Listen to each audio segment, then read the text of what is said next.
Hello, I'm Dr. Gloria Horsley. And I'm her daughter, Dr. Heidi Horsley. Heidi and I want to welcome you to Open to Hope Conversations, the podcast. We believe that the greatest gift you can give yourself after a loss is hope, using this moment to connect with others who have not only survived but thrived. So let's get started.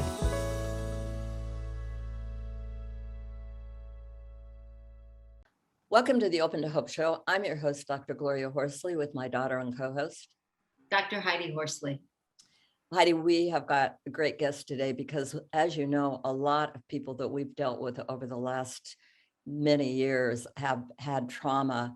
And there's been a big thing about post-traumatic stress syndrome, PTSD as it's termed, and whether people have it or not. And I know you're in therapy practice, so you've seen a lot of it, right? Absolutely, yes. And I also think that sometimes people are quick to give themselves that diagnosis when they don't have it. And that's why I am interested to talk to our guests today about how to differentiate between, do I have PTSD or do I just have some of the symptoms? Mm-hmm.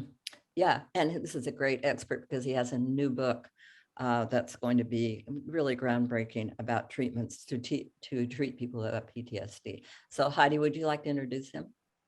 Sure. So our guest today is Daniel Abella.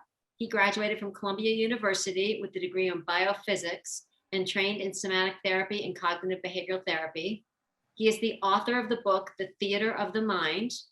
And Daniel has developed treatments for PTSD, phobia, and trauma, and has helped thousands of veterans, first responders, and the public to recover from life-distressing conditions. So welcome to our show, Daniel. Hi. Thank you, Heidi. Yeah, and thank you, Gloria. Yeah, it's great to have you on. How did you get interested in this area? Well, it's kind of a long, convoluted path. When I graduated from Columbia University, I studied biophysics. And for a few years, I went ahead and I was following the standard career route, which was laboratories, working in Wall Street. But at some point, I had a lot of friends who had been to war, with actually either the Gulf War or even Vietnam, and many of them came back with PTSD. Now, at that time, my background and hope was always been to basically find the structure of how the mind works, not just content, but the actual process. And coming from a biophysics background, I found that there were no really good models for how the mind worked. Now, mind you, that was back in the late 70s, early 80s.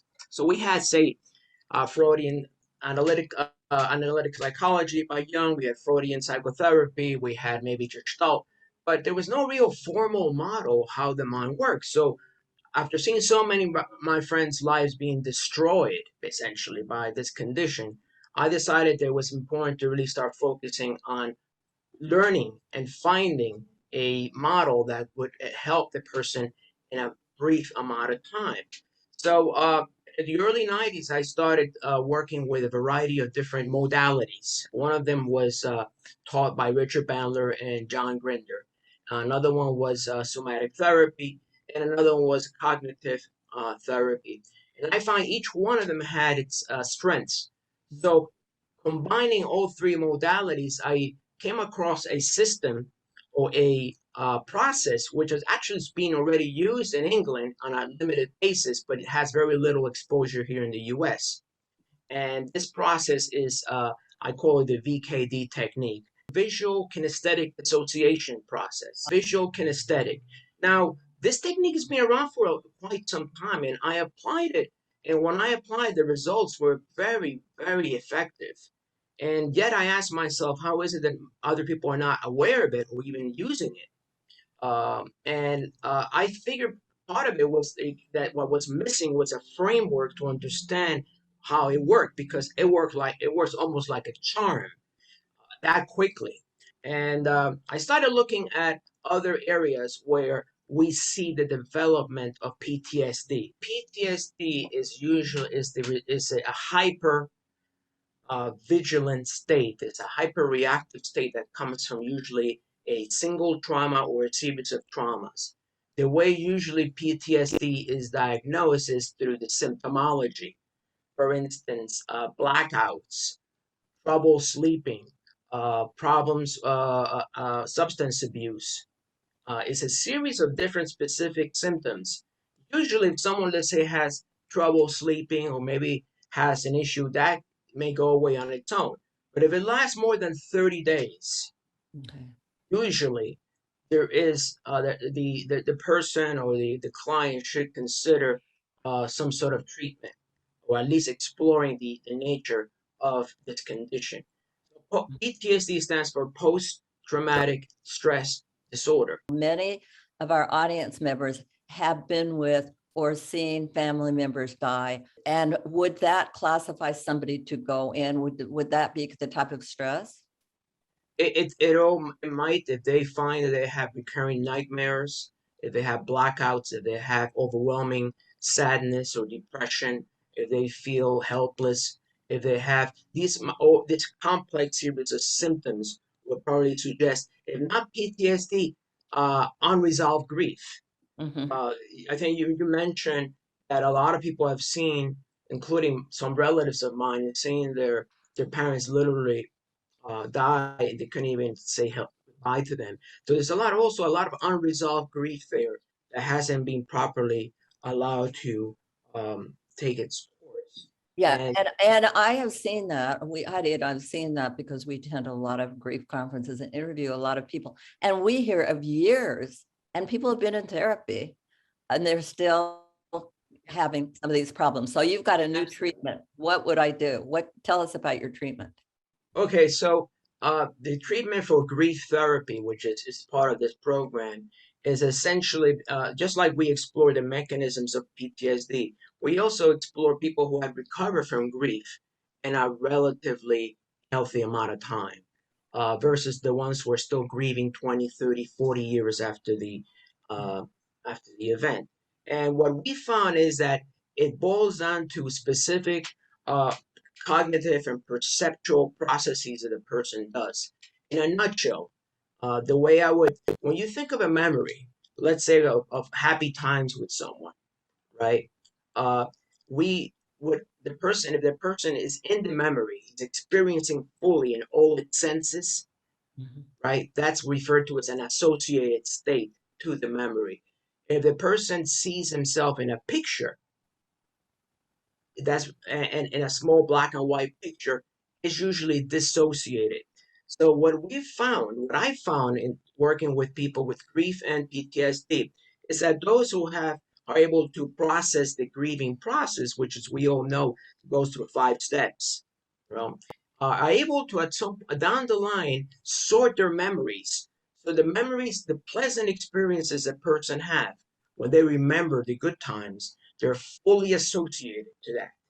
Okay. Whereas the sad moments, whether it be challenging moments with that other person, are usually remembered in a dissociated state. That is, they still remember and recall the memory, but the memory is a little bit smaller and the person sees himself in the memory. So Mm. I'll give you a quick example of what I work with a Greek widow. She had actually, her husband had passed away more than 20 years, Mm. and he passed away on a Monday. And every Monday, to sort of um, remember the passing, she would wear a shawl, a black one. And but after a while, as a result of this continuous grieving and mourning, her health started to decline. Her family members started worrying about her, and it started to impact her son and her daughter. So they suggested I speak to her. At first, she was very reluctant because she wanted to hold on to that memory, and I certainly respect that. I don't think this is about eliminating anything. It's about finding the right perspective within one's life. So I asked her to take 10 experiences of where they were really very life affirming with her husband. And I asked her to step into those experiences and relive them as if they're happening right now. She did that. So I also asked her to take 10 experiences of trouble she had with her husband over, over her life, or challenges or sad moments, including the funeral. And I asked her to take those experiences and see herself in a picture, as if a still, and make it black and white.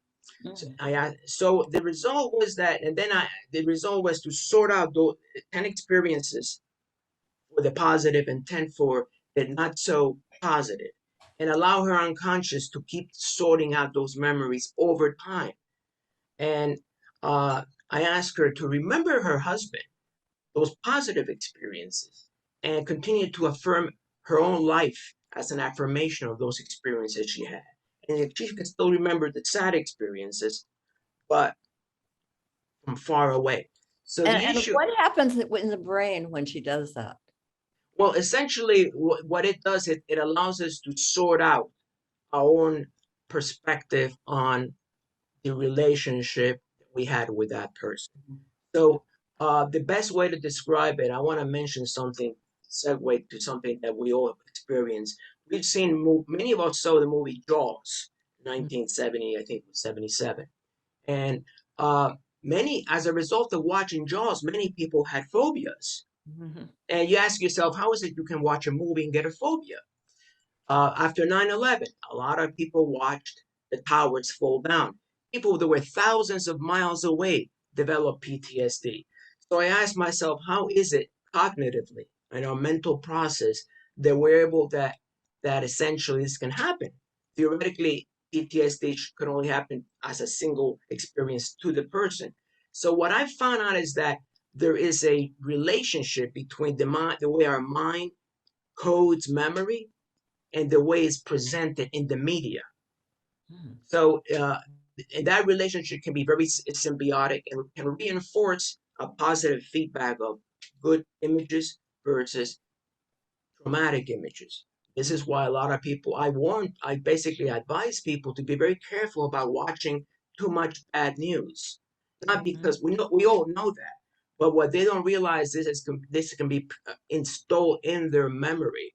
So they can, it's almost like they're exposing themselves to very powerful experiences. So now going back to this woman and your question, essentially the way the memory works is that it allows us to sort out the differences, and by differences then we can begin to resolve our grieving process. And now I say that this process only works to about 80%, and the other 20% is let time also heals, but sometimes time doesn't heal. That's when we come in and suggest this alternative. If someone just if their mother or their father or something happened to them, they come a month or two ago, they're still in the grieving process. So I will not recommend any of these techniques. But if they come to me Daniel, what we see a lot is people that have had, family members die, and whenever they think about it, they're almost re-traumatized. They feel as if it's happening all over again. exactly, And right. the emotions feel that powerful. So it sounds like what you're doing is creating a situation where they can still remember, but not have those powerful emotions. Exactly, because Okay. that's exactly when you see yourself in a picture, right, versus being in the picture, the emotions are different. Think about, for example, a piece of some food you like to eat right now, something that's really delicious, right? Something, think about it, you eating it, you're actually eating it this very moment. And take that and compare it to, say, think of it where you see yourself eating that food. The emotional intensity is different. So Yeah. the process works very similar with grief and also with PTSD. In the case of PTSD, we remove the person from the experience uh, through 2 points of observation. Instead of seeing themselves, they see themselves watch a movie of the experience. I And like this. and the result is a double dissociation where the person, it's almost like a different part of the brain is able to process the experience while another part watches the I experience. like this. I like this, Daniel. My son was in Afghanistan for a year in 2019, and he definitely came back with a lot of hypervigilance. And I like the idea of, okay, so you would tell people to look at themselves as if they were in a movie when they reflect back on these traumatic events. Exactly. In fact, it's like almost like, this. exactly, it's almost like they're projectionists and they're watching Yeah. themselves in the theater watch a movie. of what's happening. I So like that. the projection. So this, I work with a young woman who survived, grew up during the Sarajevo bombing, and when she came to one of my workshops, and she was very fidgety, she would interrupt, and whenever an ambulance would pass by here in New York, there are plenty of them, she would get up and leave the uh, the workshop. So during the lunch hour, I sat with her and I ran this process with her. After she came back from the um, from lunch, she was able to at least sit and listen to the rest of the workshop. Mhm. So, and I did a follow up. Always like to do follow ups with all my clients because I don't feel like I can just say, okay, this works and that's it. And sure enough, a few months later, she was still feeling great about it. So you So were able to sit down with her at lunch. So she's being triggered by the ambulances because that reminds her of the person that has died. What exactly are you doing in a half an hour to get her to a point where she can then tolerate hearing ambulances? I had her go to I had her be a projectionist in that theater Okay. and watch herself in the audience and go back to the very first time she remembered the bombing taking place. But I set it up in such a way that I created a very safe environment for her. So she didn't feel a threat from the memory because she was almost watching herself do it. It's almost like someone else is doing it for her. I had to go back to the very first time when she had that experience. Mhm. And I had her run the process. The first time she heard a bomb, which she saw herself reacting. I had her run the experience from the beginning to the end. And There, then are you asking her not only to think about it from a cognitive standpoint, but what's going on somatically in her body? yes, I'll ask her Okay. how is she feeling in her body, where is she feeling mostly the experience, and I want to make sure there's congruency between what she's saying and how her body is reacting. I And, like that you're combining these two, the oh, cognitive absolutely. behavioral piece and the somatic piece. The And body. the, yeah, and the safety of having you be there Mhm. with her to do this. I have two websites. Where I do my workshops on the theater of the mind, www.nynlpinstitute.com and www.nynlpinstitute.com. And the other website is www.luxeternus, LUXAETERNUS.com. That means eternal light in Latin. And that's where I'm combining the somatic and the visual processes. So through either one of these websites, they can reach us and buy the book. The book is currently on Amazon, but they can buy directly from our website as well. And the book Fantastic. is The Theater of the Mind. The theater of the mind. Yes, it's almost like goes back to the quotation to Shakespeare about we're all actors. So we're all actors in our own mind, and that's so relevant because we begin to connect the dots how the film, music, psychology, they all in a way relate to how we engage with reality, and how we do so is very critical. It's very important. Well, And thank you so much for being on our show today. I love the well, work you're doing, and it's absolutely amazing. I know it's going to help a lot of people. Sounds like it already has. thank you very much for your time, and I'll definitely be willing. I'll get you any information you need to us. And again, thank you, Heidi. Thank you, Gloria. Thank you, Daniel. I love the way that you are combining cognitive behavioral therapy with somatic, putting in people in safe spaces Absolutely. and changing their perception of the event and the way that they felt about it so that they're not re-traumatizing themselves and reliving this event over and over and over. So thank you so much for all the work that you're doing. Thank you very much. And thanks everybody for watching and joining us today. And Heidi and I always want to remind you that if you've lost hope, please lean on ours until you find your own, and God bless. I'm Dr. Heidi Horsley. You have been listening to Open to Hope, the podcast. You can follow Open to Hope on Facebook, Instagram, and Twitter. To learn more, visit us at opentohope.com and go to Apple Podcasts to subscribe. I'm Dr. Gloria Horsley. Join us again next week for another Open to Hope conversation. where we invite you to lean on our hope until you find your own.